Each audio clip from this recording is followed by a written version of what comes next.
begin. Before we get started on the discussion today, I just want to mention that the event is sponsored by the Civic Engagement Institute. It's a campus organization that's been around for about 1.5 years now. And we want to bring more civic activities to our students at Tunxis. We want to remind students that it's good to participate in things related to your communities, your neighborhoods. It's good to be politically knowledgeable about some of the key events that face our state and our nation, and this being one of them. We put on events like this at least a few times a semester. On your tables, by the way, is a brochure that just came out with the events of this semester. There are 4 in total, so if you can attend any or all of them, that would be great. Tell your classmates as well about them. I won't go into too much detail, but if you have any questions about the Civic Engagement Institute, please don't hesitate to contact me. All right. So today is our discussion of the Second Amendment. We have 3 panelists. Professor Bob Brown, history teacher here, for those of you who don't know him. He also teaches political science and composition. Dr. Frank Cohn teaches history and geography. And we have been putting on a Constitution Day panel discussion. I think this is the 14th year now, so we've been doing it for quite a long time. Various topics. This is the first time we've covered the Second Amendment, though, so it should be an interesting conversation. Each of us, I'm part of the panel as well. I'm Dr. Rafael Fierro, for those of you who don't know me. But we're going to be covering a certain part of the Second Amendment, looking at the history of it, looking at some of the state laws and state codes that were in place to just shed some light on the meaning of the Second Amendment and how it applies to American society today. So we want to make the history of it relevant by bringing it to the present. Okay? So we're going to begin with Dr. Cohn with a few words on the Second Amendment and how it exists in state law. I think that's part of what you're doing, and among other things. But we will go for about 10 minutes each, and then we'll have questions and comments from all of you. So you will participate as well. Okay, Dr. Cohn. Thank you. Welcome, everybody. Thank you for attending. I may have more than a few words, but I will try to keep it to 10 minutes as best I can. So if we could put up that poster, Raphael. I'm sorry. Oh, yeah. Yeah. Thank you. I'd like to look at the wording of the Second Amendment. Really what I'm going to focus on is I'm going to do an exegesis or an analysis of the wording of the Second Amendment. One can't do that out of context, but I'll provide some of the context, and certainly my colleagues are going to provide more context. But I think that's a starting point. We want to look at the wording and kind of break some of this down and certainly define some of these terms. So we're really going to focus on 4 portions. Militia, well-regulated, security of a free state, and the people. I'm going to not touch arms or infringed. Perhaps my colleagues will, perhaps you'll have questions about them. So you see that term militia. What was the militia? I should say, what is the militia? It still exists, actually. I'll get to that at the end. It comes from a Latin term, militus, which means soldier. So indeed, Republican Rome had something like a militia tradition. But many societies did actually, cross-cultural, east-west, many parts of the world had something like this. More specifically, the American militia tradition was imported from Elizabethan England when the 13 colonies were founded. Not surprisingly, one element of the cultural baggage they brought with them was this military system. And here were the primary characteristics of that system.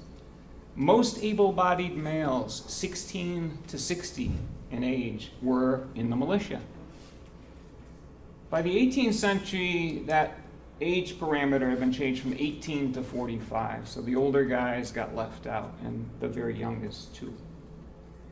Under law, they were obligated to procure and maintain certain pieces of equipment, typically some sort of weapon, and certainly in America that would have been a firearm, a flintlock musket probably, a certain amount of powder, a certain amount of shot, and some other minimal equipment. So that was their responsibility as members of the militia. And they were obligated to train, minimally though. Typically in Elizabethan England and often in the colonies, it was 4 times a year. The militia would be mustered. They'd be called up and they'd go through some rudimentary training with their weapons, maneuvers, and so on. And that was it. In colonial America, there were certain modifications made. The militia sort of evolved. One thing that certainly happened is very few, well, not very few, but only a minority of men actually had weapons in their homes. Even though the law was on the books, they had to keep a firearm. It seems only a minority actually had a firearm. Firearms were expensive, and quite frankly, they were of no use to people in the more settled parts of the colonies. So often that part of the law was ignored. Increasingly, certain vocational groups were exempted from militia service, partly because they petitioned that they should be, because they were vital to society in other ways. So, for example, if you were a miller, you ran a grist mill, you might be exempt. If you were a minister, if you were a ferryman running a ferry across a river. So that list of groups of exemptions kept growing over time, actually. And the bottom line was nobody wanted to serve, or not most people. Military service wasn't popular, even as minimal as this was. One other thing we should also point out is the militia did not include whole other ethnic or demographic groups of people. Slaves were not in the militia. Free blacks were not in the militia. Indentured servants were not in the militia. Native Americans were not either. So this was really white males. So what was the purpose of this system? Well, if we go back to England or transported to the colonies, it was to provide a pool of manpower that could be mobilized in the event of a military need, either an invasion or some sort of internal problem. It was a lot less costly than maintaining a professional army. Professional armies are immensely expensive things. That hasn't changed. And England was perpetually a pretty poor country, really, or kingdom, until probably we get to the 18th century, for that matter, and that began to change. And then we can throw in one other thing in brief, and my colleagues will touch on this perhaps, the fear of standing armies. That began to arise probably more in the 17th century, the era of the English Civil Wars. The fear that a strong man controlling a professional army could seize the reins of government and oppress the people. And that certainly resonated in colonial America, particularly the era just before the Revolution. So that's the militia. What about the well-regulated part? Well, keep in mind the militia were citizens. They weren't soldiers. They were minimally trained. They were only called up in an emergency. They were seldom well-organized, equipped, led, supplied, disciplined, or trained. So how did they fare on campaign or on the field of battle? Well, you can kind of predict that. With very few exceptions, very poorly. They didn't do well at all. I'm going to read you an excerpt from a letter written by George Washington in September 1776 during the New York campaign. He's writing to the President of the Continental Congress. Quote, "To place any dependence upon militia is assuredly resting upon a broken staff.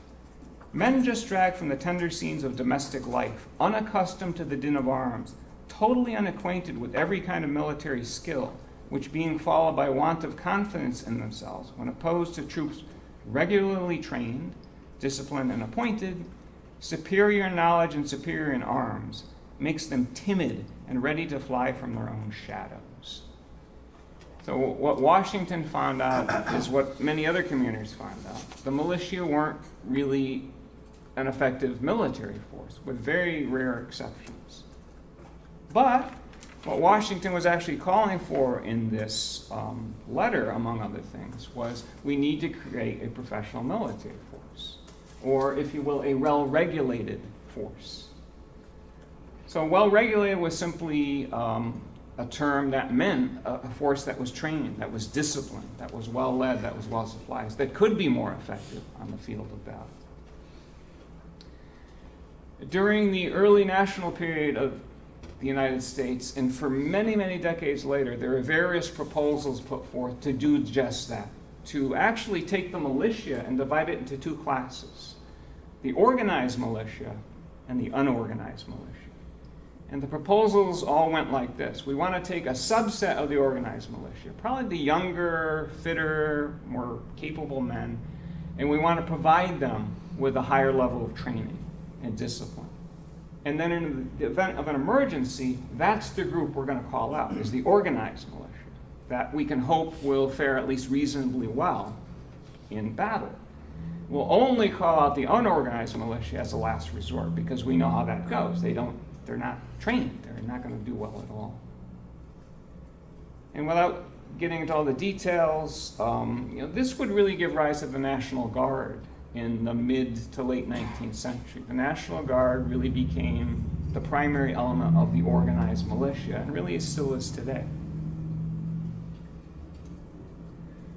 What about the security of a free state? Well, what would pose a threat to the security of a free state? I suppose we have to ask that question. Well, logically, a foreign invasion would be a security to the free state, the state at all for that matter. But obviously, an internal insurrection of some sort could too. So what role would the militia or the well-regulated militia have in providing for the security of a free state? Well, I can quote from Article 1, Section 8 of the Constitution, which gives Congress the power to call forth the militia, quote, to execute the laws of the Union, suppress insurrections, and repel invasions. But you note that's very broad. It both includes external threats, but also internal threats. And certainly one internal threat that people were concerned about in Revolutionary era America and after was the threat the state itself posed to the liberties of the people, or another way of putting it, the threat the national government could conceivably pose to the powers of the states too. So I will read you a quote from Sam Adams in a second, where he pointed out the militia would have a vital role to play in actually checking the power of the state that might get out of hand. Lastly, you see the right of the people. Who were the people? What did that mean exactly? At least in the context of the Second Amendment. Well, that term appears in a number of primary seminal documents, obviously. The preamble to the Constitution. Does anyone know the first three words? We the people. There it is. And then Jefferson, in the Declaration of Independence, refers to the natural rights of the people also. So obviously it's a plural, we know that, but who were the people? Well, whatever the philosophical meaning, the practical meaning of the people was really the citizenry. And there's not a perfect definition for that in this period in American history, but white male landholders comes pretty close. That was the group that clearly had the most rights, privileges, and opportunities in society, including the right to vote. In American political rhetoric of this period, the people and the militia were almost interchangeable, and often those terms were used interchangeably, because those two groups very much overlapped. Again, I mentioned the militia were, at least early on, they were white males, adults, and most of them, not all, were landholders. So again, those two terms are almost synonymous. Let me read you that Sam Adams quote, where he supports the idea of a well-regulated militia, but as a check to the power of the state. It is certain, and this is from 1776, it is certainly of the last consequence to a free country that the militia, which is the natural strength, should be kept on the most advantageous footing. A standing army, meaning a professional army, however necessary it may be at some times, is always dangerous to the liberties of the people. While soldiers are apt to consider themselves as a body distinct from the rest of the citizens, the militia is composed of free citizens. There is therefore no danger of their making use of their power to the destruction of their own rights or suffering others to invade them. It's a logical argument. They are the people. So they can't be a threat to themselves and their own liberties. And they will provide what was often called a bulwark, a protection against the state or a standing army usurping their liberties. Let me just leave you with a couple of other things briefly. So looking at the Second Amendment, we see certain rights granted here. We're not quite sure what they are. Are they granted to men capable of bearing arms? All the militia? Broadly speaking? Those actually bearing arms, the organized militia, only that part of the militia that's better trained and disciplined, well regulated? Or is it both groups? That's a crucial question. Are the rights collective? Are the individual rights? And certainly my colleagues are going to talk about that. Or again, could it be both collective and individual? Lastly, lest you think talk about the militia is just talk about something in the distant historical past, it is not.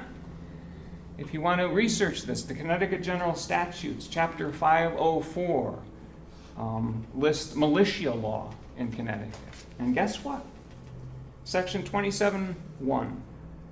Persons subject to military duty. All male citizens and all male residents of the state who have declared their intention to become citizens of the United States between the ages of 18 and 45 years, not exempt by law, shall be subject to military duty and designated as the militia. So I'd have to look into the exemptions, but it may be many of the males in this room, you are in the Connecticut militia. Yes, you are. That law is still on the books. And actually, in the interest of time, I won't read more. The governor has certain powers to call you into military service, actually. That's still on the books, too. So these laws haven't disappeared entirely. Which statute can you repeat? I tell you afterwards. Oh, okay. In the interest of time, I want to move on to my colleagues. Thank you very much. Thank you.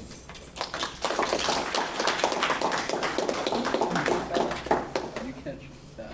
Now that all the males are in this room are very afraid, they Yes. might be called up. I wouldn't worry too much about that. Yeah. I'm not telling you. I'm not either.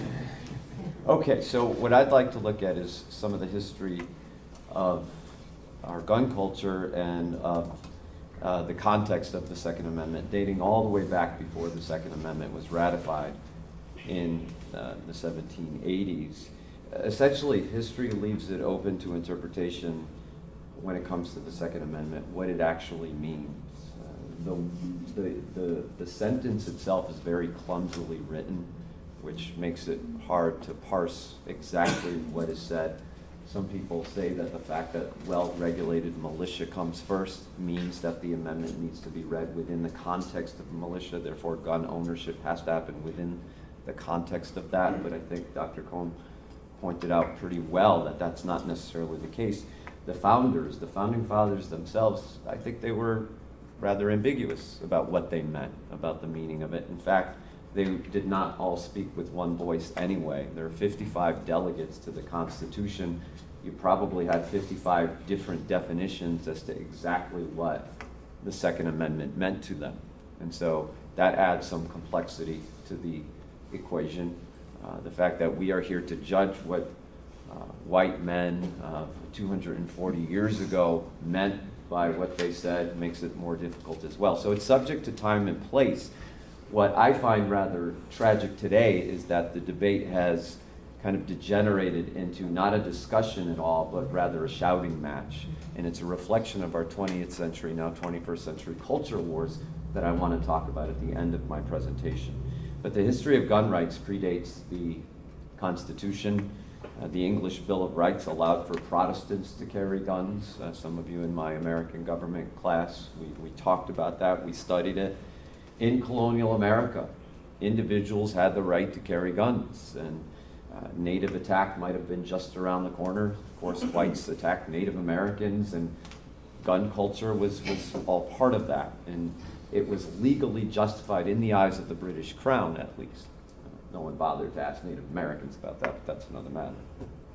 During the Revolution, when the British government began to tax the colonists, all sorts of rumors began to spread that the British government was going to confiscate the weapons of the colonists, and this led to much outrage within the 13 colonies that we better cling tightly to our guns because the government will oppress us, will take them away.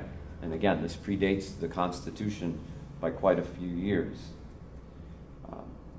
Now, each of these points in history, though, does shape the founders' thinking on the Second Amendment and the Bill of Rights. And Dr. Cohen was right to point out that even before the Second Amendment is ratified, Article 1, Section 8 of the U.S. Constitution gives Congress the power to organize a militia in collaboration with the states, mind you. And the founders were very sensitive to retaining state power. They didn't want power to belong only in the hands of a centralized government because that's where the most tyranny came from. The Second Amendment was meant to complement Article 1, Section 8. In other words, Congress can organize the militia, but not infringe on it. And I think that's an important point to be made as well. I think any reasonable discussion of the Second Amendment, though, has to go beyond those words because we can parse them different ways. Dr. Cohen did a really good job breaking it apart, and we need to do that, but it needs to go beyond that. There is a very famous set of documents that some of you may know called the Federalist Papers that were written simultaneously as the amendments were being ratified. The Federalist Papers were written by Alexander Hamilton, James Madison, and John Jay. There are a series of documents that provide more insight to what the founders meant by the Second Amendment. They, in a sense, reinterpreted it. Federalist 29 pretty much shows that fear of standing armies that 18th century, late 18th century Americans were very concerned about. Standing armies oppressed people, and therefore a militia needs to be in place as a kind of counter against standing armies. Federalist 46 does the same thing. Militia officers are appointed as a barrier against enterprises of ambition that are more insurmountable to freedom than any other kind of government entity. And even beyond the Federalist Papers, individual founding fathers looked at the Second Amendment not always in the context of a militia, but as private rights as well. Samuel Adams of Massachusetts proclaimed that peaceable citizens have a right to keep their own arms. Nothing is made mention of a militia in the case of Sam Adams. The New Hampshire Convention declared that Congress shall never disarm any citizen unless in rebellion. And other Federalists interpreted the Second Amendment to mean the right of the people to keep and bear their private arms, and I'm quoting there. So those who wrote the Constitution, I think, overall give us a kind of mixed picture of what the Second Amendment actually means. Is it only in terms of militia? That's oftentimes referred to as the collective rights argument, that you can only have guns in the context of a militia unit, collectively, not as an individual. But at other points, they made the case that individuals indeed have a right to bear arms, independent of being part of an organized militia. So they're more confusing, I think. They do provide more gray area, more ambiguity than we would probably care to admit today. And for the next 100 years after the nation's founding, the Supreme Court really was rather silent on the issue. There wasn't much interpretation of the Second Amendment for the first 100 years of this country's existence. It's not until later in the 19th century that court decisions were rendered that spoke to the Second Amendment. There were 3 verdicts, one in 1876, one in 1886, and the last in 1939, which made it clear that at least the High Court stood in favor of the collective rights argument. The court ruled that gun rights only existed within a militia in these 3 court decisions.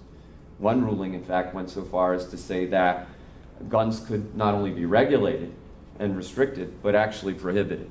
So that was where the culture, our American culture, was at that particular time. But that's not where it remained. In the second half of the 20th century, the collective rights argument remained, but a personal rights doctrine emerged as a counter to that, as a challenge to it. So the important point is that the personal rights argument does not happen from the beginning. It kind of evolves as a counter to the collective rights argument.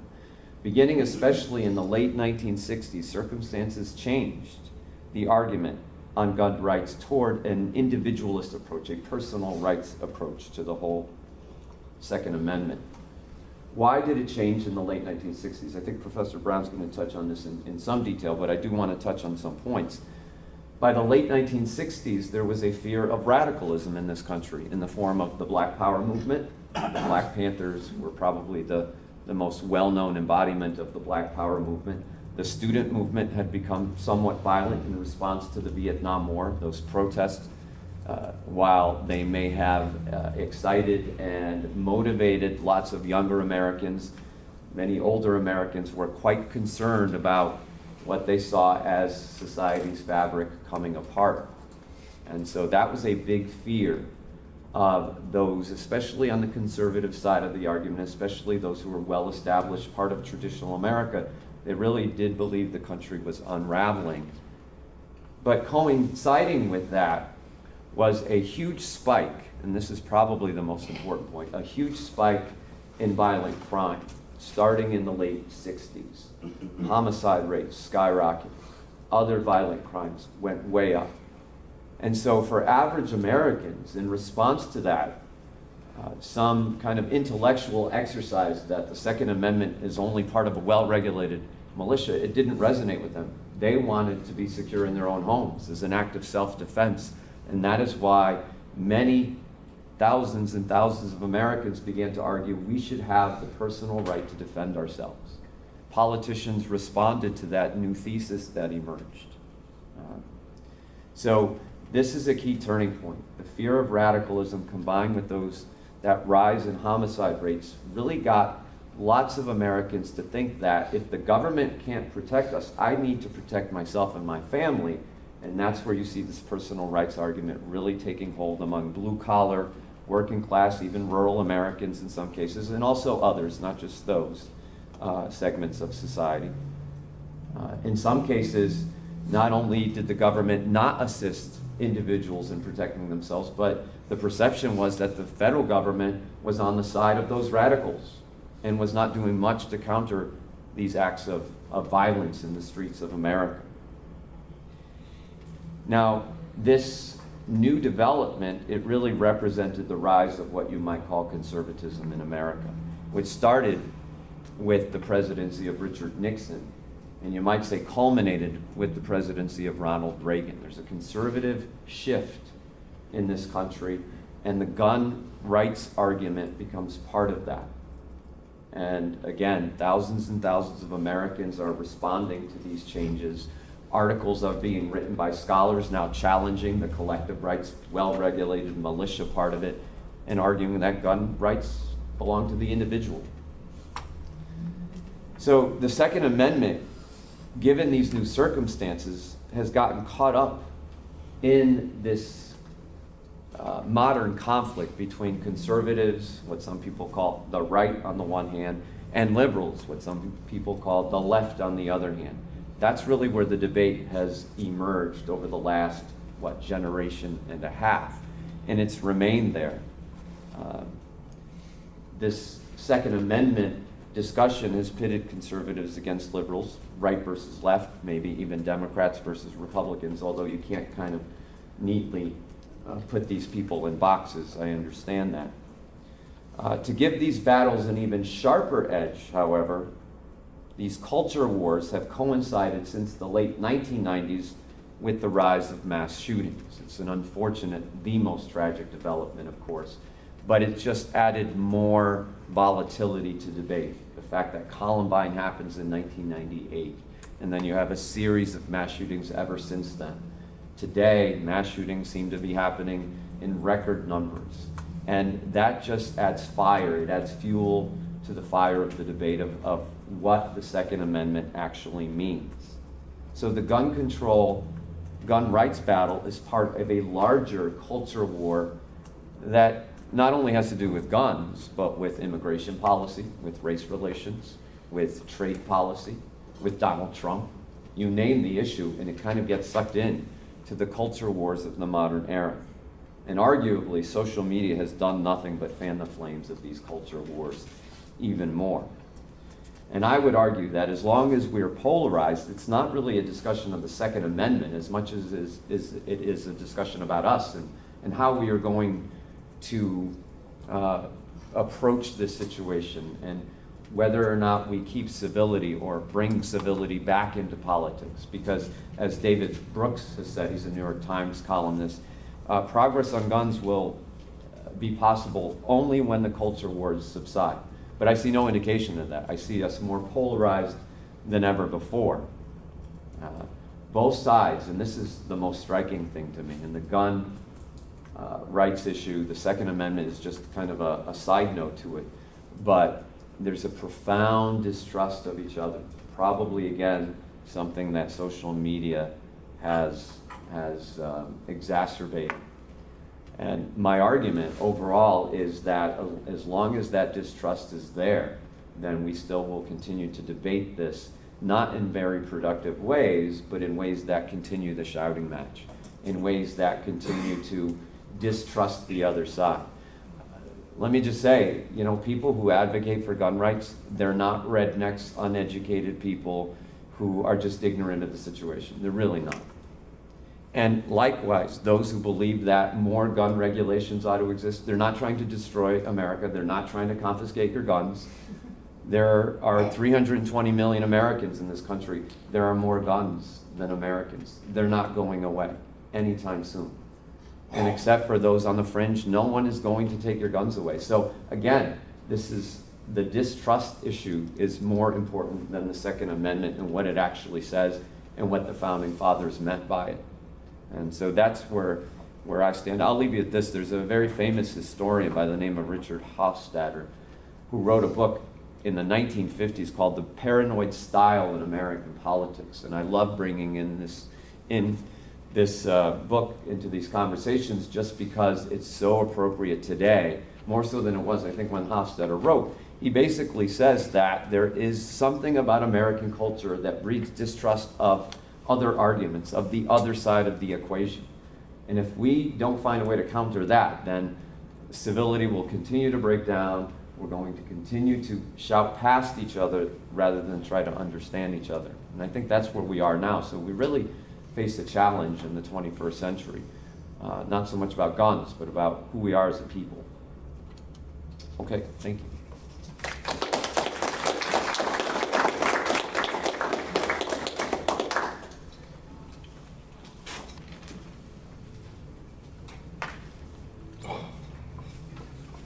Hi. I want to take a few minutes to focus sort of more specifically on a couple of phases in the evolving history of the debate over the role of guns in American society and over the contemporary debate. First of all, I think it's interesting that, as Dr. Cohn pointed out, not everyone was armed in America until, well, not everyone's armed today, but the explosion in gun ownership doesn't happen early in American history. In fact, until the Civil War, the primary cause of homicide in the United States was not by gun, but by knife. That was the weapon that was used to settle grievances, primarily, not exclusively. But more people were killed in conflicts, in personal conflicts by gun than by knives. And that's not true year to year to year, but it is true in balance over time. When you see the emergence of what you have to call a gun culture in the United States is the Civil War. The Civil War, we killed 600,000 ourselves. And that's an enormously large number, and it requires a great deal of weaponry to do that. And that weaponry is provided by people, by companies who come into business as part of the Industrial Revolution that the Civil War does so much to promote in the United States. One manifestation of that revolution is the development of a permanent gun industry. Now the Civil War ends, the nation, neither north nor south, needs a lot of guns. The Army sort of reduces its force. The Army gives away its guns or farms them out to other people to sell, which creates a crisis for gun manufacturers. And there are a few large ones in the country, one of which is based 10 miles down the road in Hartford, Colt Manufacturing, okay, Colt Firearms. What do?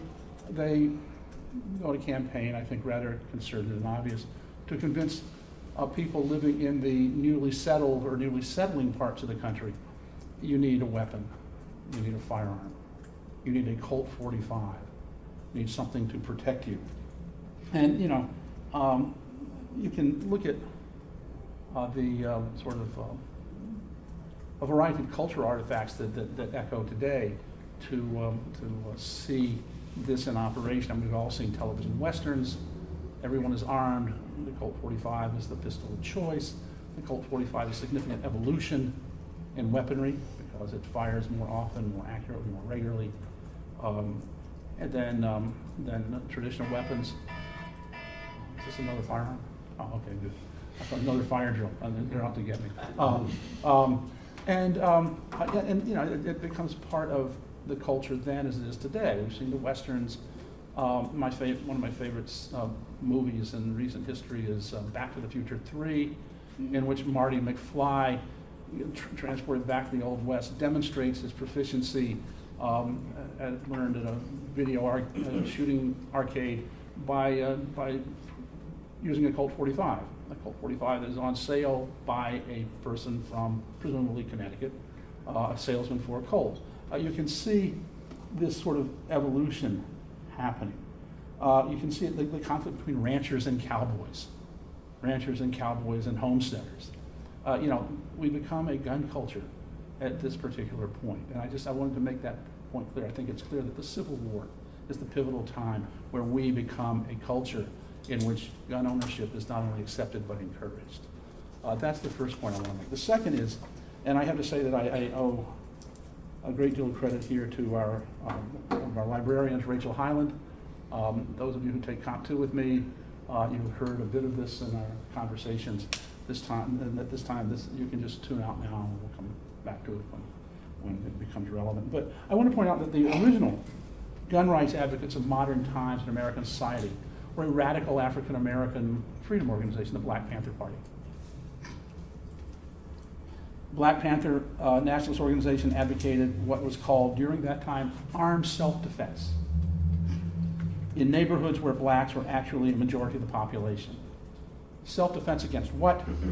Against what they saw as a government that was closing in on the cities where they lived and using its own weaponry to control the population. The most visible display of this attitude came in 1967 when 30 members of the Black Panther Party in California protested on the steps of the California State House. Armed with .357 Magnums, 12-gauge shotguns, and .45 caliber pistols, they announced the time has come for black people to arm themselves. They went into the gallery at the state legislature in California and sat there with their weapons. This shocked the nation. The display so frightened politicians, including, and I think it's interesting that Dr. Fierro mentioned Governor Reagan, President Reagan. One of the politicians that was frightened by this display of black militants, if you will, was California Governor Ronald Reagan. The display so frightened politicians that the California politicians passed the Mulford Act, a state bill which prohibited the open carrying of loaded firearms in California, along with an addendum that prohibited loaded firearms in the state capitol.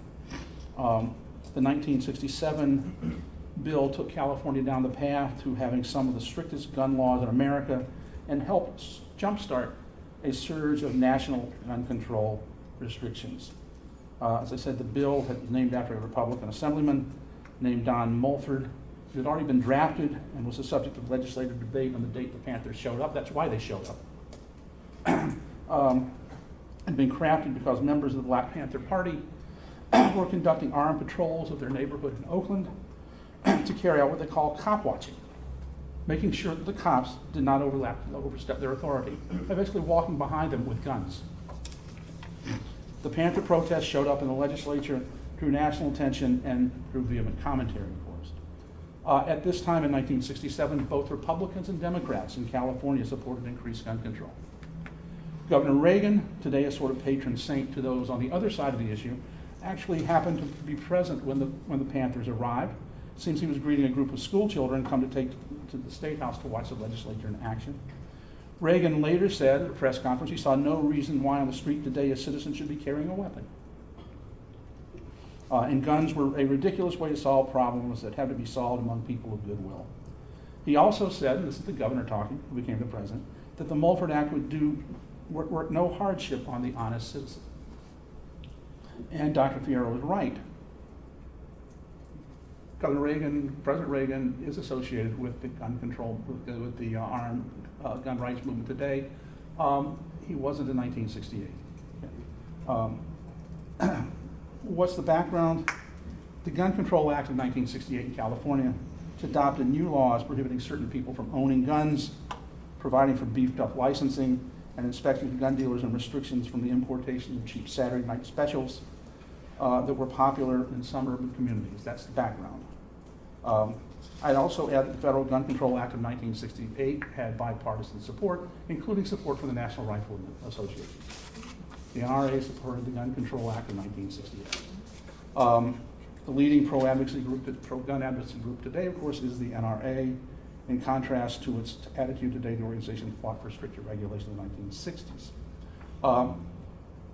Without exploring the NRA's own motivations and what's happened since then, the fight for gun control in the 1960s, I think, was clearly part of an effort to keep guns out of the hands of African Americans as racial tensions in the nation grew. The majority culture felt especially threatened by the Black Panthers, and the photos of heavily armed Panthers in the California Capitol got the nation's attention. The Panthers viewed the Second Amendment in ways that were ahead of their time.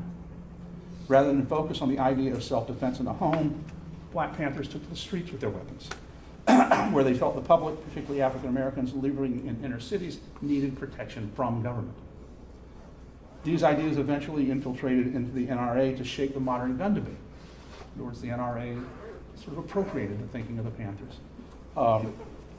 As gun control laws swept the nation, the organization, the NRA, adopted a stance similar to that of the activist group they once sought to regulate, the Black Panthers.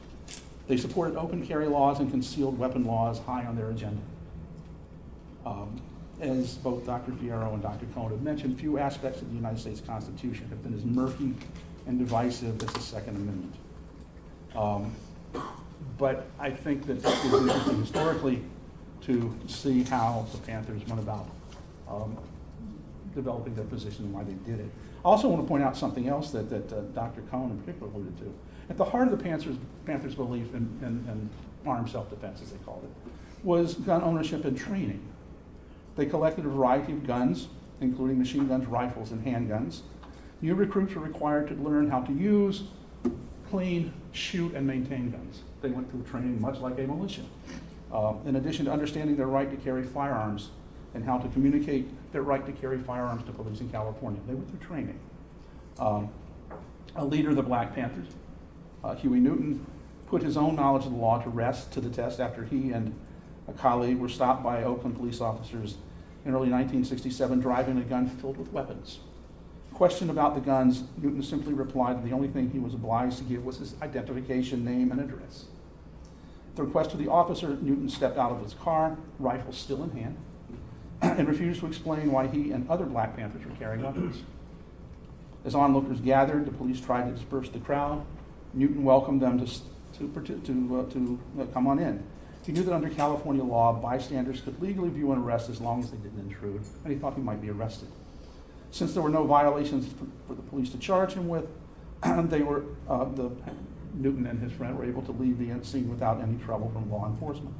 And it's after this incident that Black Panthers began to follow police cars. Huey Newton used the Second Amendment to justify carrying arms in public, to police the police. The Panthers would stand to the sidelines with their guns. They had the right to remain silent. So if someone attempted to arrest an African American, a Panther, they would shout out, "You have the right to remain silent." If anything bad happened, that the Panthers would be there to protect them. The group of activists on display in the California Capitol that day in 1967 with fully loaded weapons was an unforgettable sight. Their amendment backfired. Their attempt to derail the passage of the Mulford Act backfired. It passed both the State Assembly and the Senate, the full support of the NRA, and in addition to repealing open carry gun laws in California, Mulford made it illegal to take firearms into the Capitol. Before I stop, I want to show you one picture from the time. This is not from the California legislature and the Black Panthers. This just to show you that this was sort of a national movement. This is a photo that won the Pulitzer Prize in 1971 for news photography. It was on the tab Yeah. next. Which one is it? Just bring that up again. Yeah, click on that. It's right. Okay. On, This one up here. up. Yep, Yeah. That one. yep, just click. And there you can see, these are students, African-American students at Cornell University, after a sit-in, after an occupation, leaving. And you can see they're carrying guns. They sat in with weapons. What were their demands? They wanted an African-American studies program. They wanted an African-American center. And they felt as if they were empowered to carry guns onto the campus, into the administration building at Cornell, to exercise their rights. My point here is there's irony. The sides have flipped. But yes, I think it's safe to say that in modern America, the original gun rights organization was the Black Panther Party of Oakland, California. Thank you.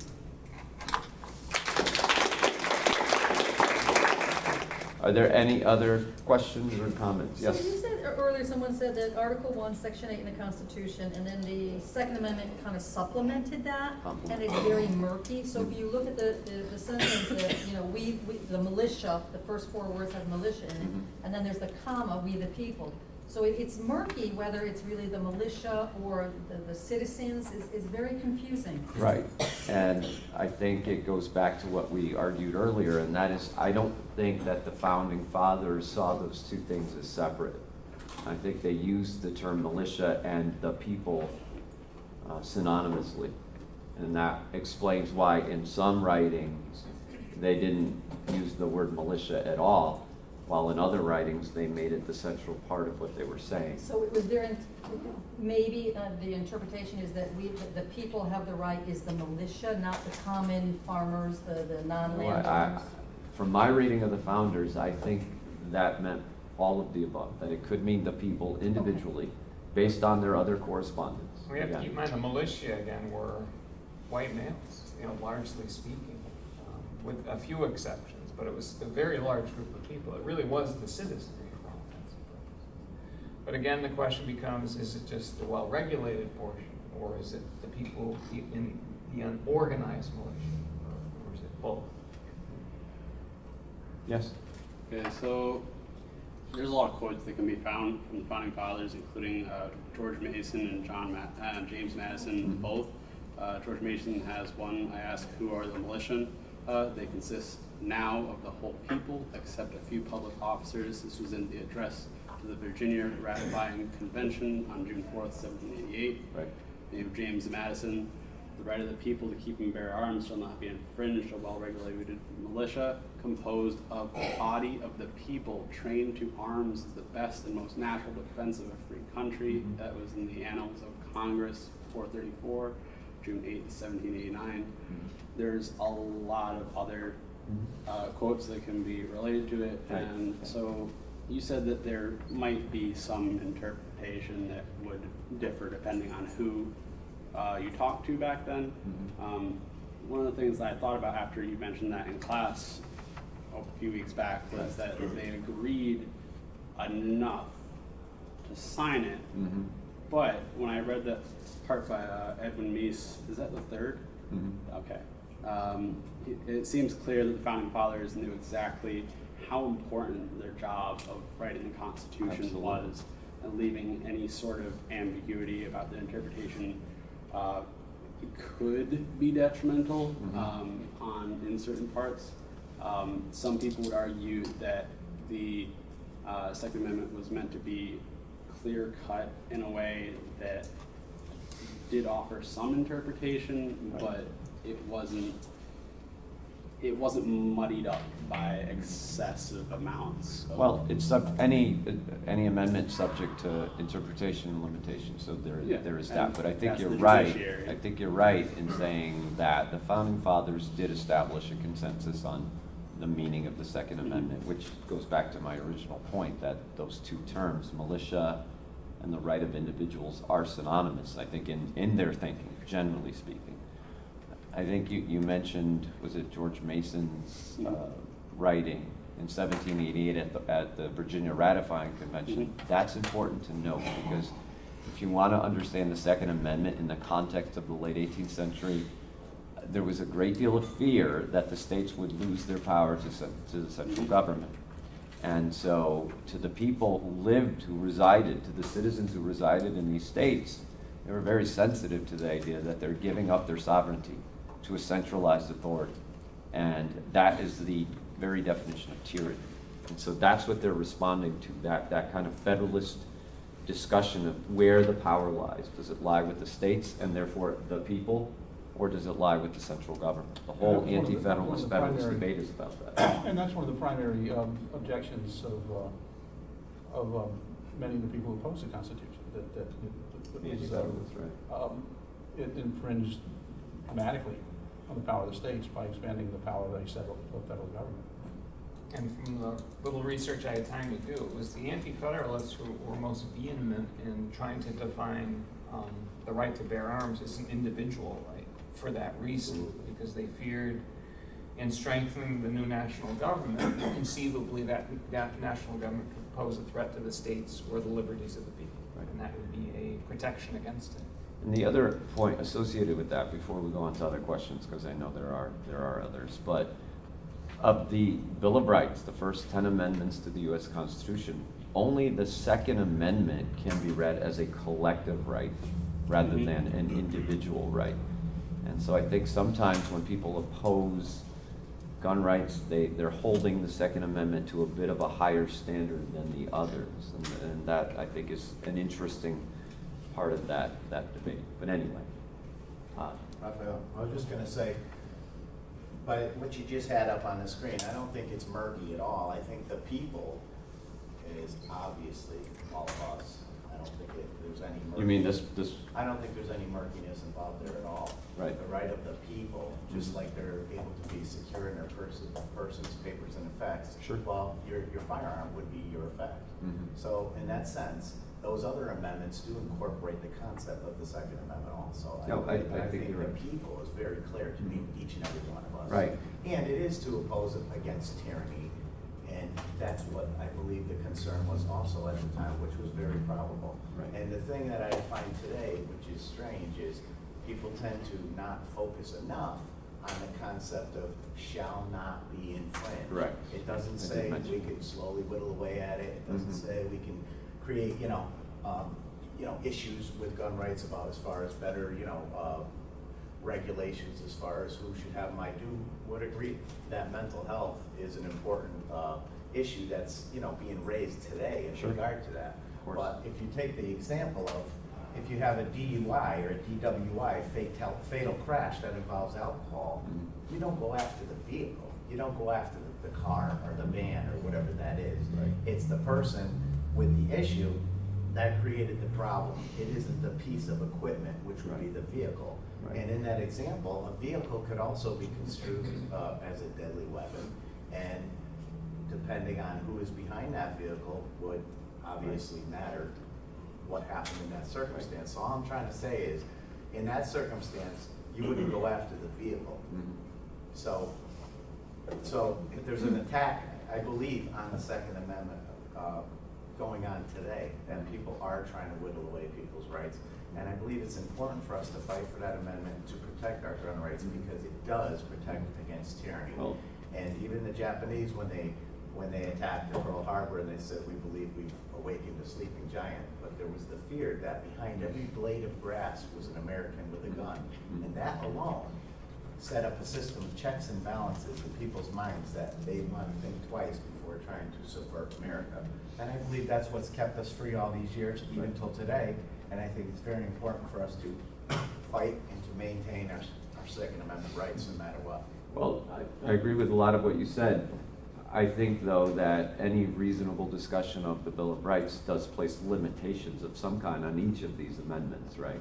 So if the argument is that the Second Amendment is an absolute right, I'm not sure I would go there, because I can't bring in a Uzi and say it's my Second Amendment right. You can't drive a boat on the street and say, well, it's my right to drive any mode of transportation I want. But at the same time, I'm with you in that regulation does not mean prohibition. And I think we have to distinguish between those 2 points. Do you know what I mean? Yeah, I'm kind of disappointed. I mean, from the beginning, Dr. Cohen came up, and there's 3 professors up here, that's Constitution and history, and you all tried to dissect, each part, and you said you can't take it out of context, but without the shall not be infringed, you cannot not put anything out there. Right. Well, that's the Very part we important really didn't language. look at today, because that's a whole discussion in itself. What Well, does I that mean, mean? I keep hearing murky, but then there is nothing to, I guess, people who support the Second The Amendment. problem is it's the only one of the amendments that has a dependent clause. Okay, it has a dependent clause. I'm sorry, That Bob, works. say that again. It has a dependent clause. It's the only one that has that. You can't just truncate it. You have to look at it in totality. And then you really do have to set it in historical context and look at the writings of some of the men, particularly who were debating the wording. What were they thinking it meant? And it really is complex. And quite frankly, as Dr. Fierro said, they weren't in agreement on what it meant. But what does the word infringe mean? We want to look up the definition right now. My point is that infringe can mean a lot of different things to different people, even that word itself I is mean, subject. Webster Dictionary, not personal. Maybe. Yeah, well, personally, Actively I break the believe terms, that law, the Second agreement. Amendment is being infringed, especially in the state. If I'm the We're government. not disagreeing, that's just it. Yeah, no, not at all, not at all. But if I'm the government and I'm telling you need to pay taxes, am I infringing on your rights, or have we accepted? Absolutely. Okay, well, Taxes. That may be That's true. the reason for this amendment. No, It's, I think, taxes being are a lost necessary in a lot of evil in the history order for the classes, country to because the government today, operate. in Connecticut, it's, I'm not gonna be like radical, it's not, but it's intrusive. It's so intrusive with the types of taxes and how much we pay. I mean, back in 1700s, that's what we. listen, I'm not disagreeing government can be intrusive. But what I'm trying to say is that neutering, this amendment is very dangerous. Mhm. That's what I'm saying. Okay. I don't think we've done that. We've tried to put it in some sort of I context. believe that right now in the inner cities like New York City, Chicago, and everything, free people's rights are very much infringed. And you know what? The death toll shows it's because it's so hard to get a concealed carry permit in New York City. Mhm. It's so you know what? It's Only borderline very impossible. wealthy people could probably, with time on their hands, could possibly obtain a concealed permit carry. So you're arguing that the regulations have The gone without- regulations show, because only criminals have weapons in those, and the people who are left in their apartments with their children are left Mhm. neutered. Understood. You raise a good point. You know, John? and I should throw Oh, I'm this sorry, in, go. just briefly. There was another debate that went on for many decades after the Constitution was ratified. Did these amendments only pertain to the national government infringing on people's rights, or was it the state governments? That wasn't crystal clear either. So perhaps the national government must maintain this right, but the states don't have to, depending on how their constitutions. But the 14th Amendment did extend those rights to the states. Arguably, but of course that came much later. I would also point this out. It's hard to make a case that gun rights are being neutered when every major, not absolutely, but when every major decision reached by the U.S. Supreme Court in the past, 12, 15 years, has upheld the right. DC versus Heller was the most. You can't take guns away from, Washington DC outlawed guns, you can't do that. I would say that the Supreme Court, when asked to weigh in on questions of gun ownership, has been pretty consistently saying, yes, you can. And I don't think that constitutes neutrality, but this court has been pretty emphatic on the right to have a weapon. It was Judge Scalia who, in DC versus Heller, the 2010 decision, you probably have heard of it, who said the right to bear arms is an individual right. He makes it crystal clear. However, he said it can be subject to regulation. So I don't think regulation automatically means that something gets neutered or infringed upon. It just means that things get regulated like many things. Speech gets regulated in our society. You can't yell fire in a crowded theater. But So, that would ultimately get back to my point again, and Right. it may seem like, No. but yeah, but it's intrusive. All of it compounding on top of each other is Right. the government intruding too much into personal lives. And the entire reason for this amendment was to have, like you stated, you know, the Black Panthers came in with shotguns, you know, a show of force, and that is what the people are entitled to do. That is their right. Excellent. To finally Okay. maybe control some of these I atrocities. think that was more done to make a statement about it rather than to, you know, to basically. Exactly, you so know. nobody got hurt that day, and Right. that's, Exactly. and I do think there's irony in the fact that the NRA actually supported gun control. I want to try to get to everyone who has their hand up. I know John had his hand up for a while, so go ahead. Oh, so back to the thing about individual versus collectivistic rights. It was probably written more as an individual right because the British Bill of Rights only granted it to a specific group. To Protestant. They outlined the specific group in one sentence, if I remember reading it correctly. That's correct. And they wanted to do pretty much the opposite of the British Bill of Rights. They Right. outlined a lot of collectivist rights. Mhm. So John is referring to the English Bill of Rights of 1689 that gave the right to bear arms only to Protestants within Britain. And so it was, in that sense, very heavily discriminatory. And so the founding fathers of this country sought to kind of broaden that to include everyone. That's the context in which he's talking. Yes? Go ahead.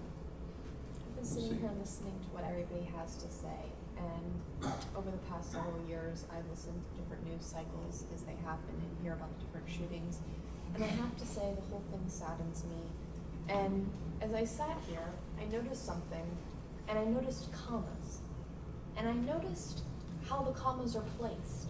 And I remember Dr. Fierro bringing up about a comma and how it played into a contract dispute in courts a handful of years back. And I think what I always hear, the part of this amendment that I always hear, is the right of the people to keep and bear arms shall not be infringed. The comma after arms is almost missed. If you pick this apart and look at it, it's almost like they were trying to say a well-regulated militia shall not be infringed. Not that the individual right shall not be infringed. Right. The right of the people to bear and protect arms is a well-regulated militia. Right. So I think we might, I feel like the meaning of this, at least as if I'm looking at it from a very grammatical standpoint, is simply that our right to have a militia shouldn't be Well, infringed. from a grammatical standpoint, the founders would have flunked compositions 101, I have to say. They really would have. They butchered the language. But I agree with you part ways, but not entirely, because otherwise, if that's the case, then why include, the right of the people to keep and bear arms to begin with? Why not just say a well-regulated militia being necessary to the security of a free state shall not be infringed? But I would respond to that by saying the right of the people to keep and bear arms is necessary for their well-regulated militia. It's their right. It's the we Right. the people part is the Correct. people. But that leads to my That still point. entails Both all are people synonymous. having to the security of the free state. Yes. So that's, So- that's the other side of the argument. What did you just say? That still involves the people having guns, though. Yeah. Yes, So- but I'm not saying that, so- I'm not saying that people should or shouldn't have guns. I'm just saying that we as the people have a right to bear arms in a well-regulated militia by the standard of that. Militia is the people, so, but it's still, okay, so it still results in the people having guns in their home in order to be part of that militia, and if the people as a whole is the militia. Now, if you want to say that you want an official militia, something that's strictly regulated and seeming more like the National Guard, okay. Some people love to argue the fact that the National Guard is our modern day militia.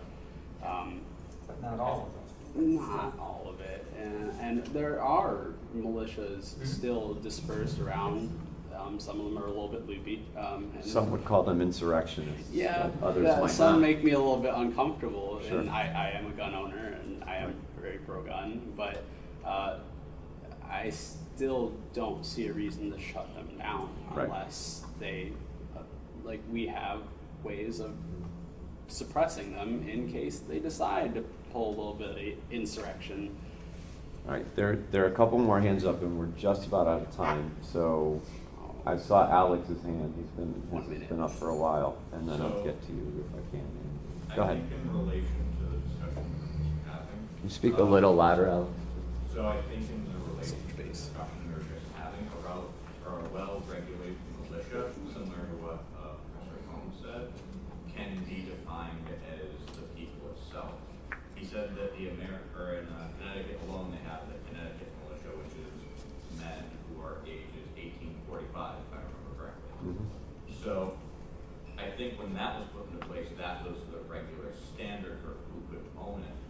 that to be Sure. considered the militia of the people.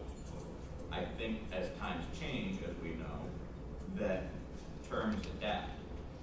So I feel like there would have to be an adaptation to those inner militias that would qualify for everyone to make it seem that everyone has a right to own or bear arms.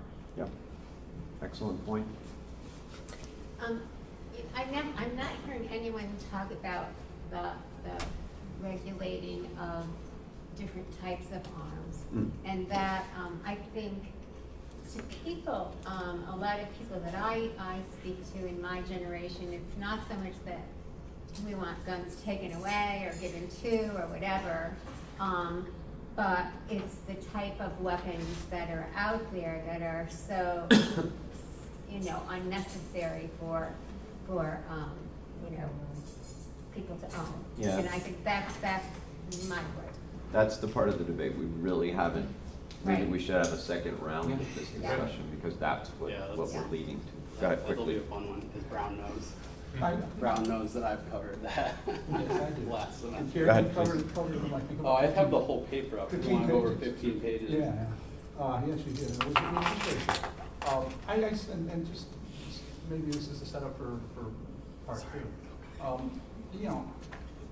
This has been interesting and fun. I really enjoyed it. Batting ideas back and forth. But, I do wonder what the founding fathers would have thought of Adam Lanza. He killed 26 kids and teachers in Newtown. And I wonder what they would have thought about Stephen Paddock, who killed 57 people, wounded 817 more in Las Vegas. I think we have to acknowledge that times are different. And I think that's got to be part of the consideration. And you also have to think about what they would have thought about propaganda, so-called fake news, where people are I getting agree. directly lied to by these so-called New York Post, Washington Times, which I know you're an advocate for, Bob, but propaganda's been around I for own many a gun. years. I own a couple And of people guns. are Surprising. being outrightly lied to about what's going on in this country, and you have to. Well, there's another panel discussion, fake news, what is and what isn't. I That's right. don't think that propaganda stands for my nephew that was shot and killed in. I'm not advocating for that at all. Yeah. No, you're All not I'm saying is I'm there's other sorry. things that need to be let's- considered. That was- He had his hand up, so I want to get to you. Go Sorry. ahead, please. I find it a little ironic, whether I'm right or wrong, of course, but I find it a little ironic. I'm gonna try and simplify this at least to my own knowledge, but the Second Amendment, just in simplistic knowledge, is self-defense so that the government isn't able to have a takeover in a sense. Right. And I find it ironic that it's the government that tells you what kind of weapons to own to defend yourself against government. And I find it ironic, No, whether it's right or that's wrong. interesting. or- That's an interesting way of putting it. I Yeah. agree. I think, Is that why we own guns, weapons, to protect ourselves from the government? well, I think. Absolutely, from tyranny. Well, I think there's there's a whole lot of reasons, and a lot of educated people can say different reasons as to why we own weapons. Tons of reasons. Tons of reasons. I that's the primary one that I notice. The primary one I notice is defense against the government. I find it ironic that the government tells you what kinds of weapons to own. Again, it's just kind of ironic to me. Yes. As a Last response point. to you, I honestly believe that if the government truly wanted to take us all out, they could. Whether if you had an AK-47, if you had I any don't think type it would of matter gun, much what the type of- government really wanted to take us out, they really would, they could. There's nothing gonna stop it. Why aren't we done with But that? I don't think that they are going to, Then like, that it's keeps not, saying we haven't hit that stage with AK-47. the government yet. And I feel like we also have to take in point, that there's also an evolution of aggression, an evolution of guns as well. Because guns back then took 2 minutes to fill up and shoot around, while guns now can shoot a dozen, a classroom full of people in a couple of seconds. So we have to take that in account when we talk about guns and how we progress as a society, because again, we're more educated. Does now. it change the meaning of the Second Amendment, though, since guns have changed, obviously, the nature of these weapons have changed? Does that mean the I think meaning it of does the change Second the Amendment? second, I think it does change the meaning of the Second Amendment, only because I feel like people nowadays take the Second Amendment as if it's like permanent and you can't amend the Second Amendment, but we can because Excellent. Excellent discussion. Thank you all for coming. There is food. Help yourselves.